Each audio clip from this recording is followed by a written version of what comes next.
General Odierno says the coalition effort in Iraq is close to reaching its goals.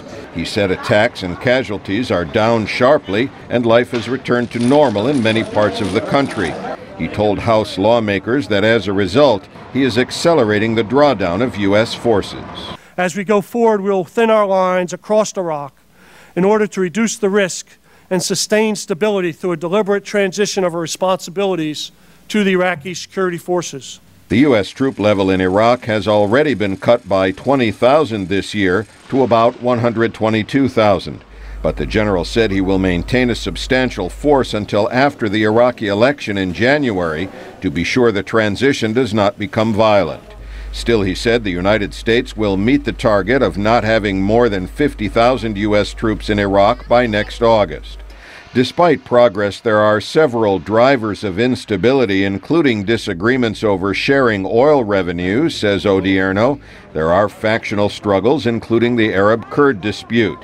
In addition, al-Qaeda in Iraq has been blamed for multiple bomb attacks. Its capabilities are degraded, but they're still a bit resilient, and they still are able to conduct operations. On August 19th, simultaneous bomb attacks in Baghdad killed 95 people. Government officials blamed the attacks on al-Qaeda and remnants of the Iraqi Baathists loyal to Saddam Hussein. All it does is kill innocent people. And it's frustrating to us, and it's frustrating to the Iraqis. And that's what we're trying to stop inside of Iraq now. General Odierno says Iraqi forces continue to need help fighting al-Qaeda and other violent groups, especially with logistics and supply issues. But he says their capabilities are growing.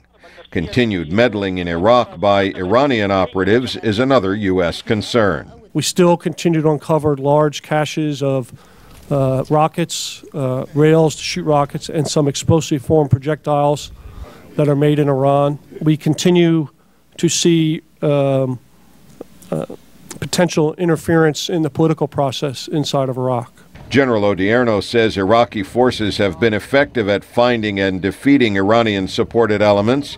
He says all U.S. forces will be out of Iraq as promised by the end of 2011. But Iraq, in his view, will still need U.S. support beyond that date to stabilize its economy and secure the country. Al Pessin, VOA News, Washington.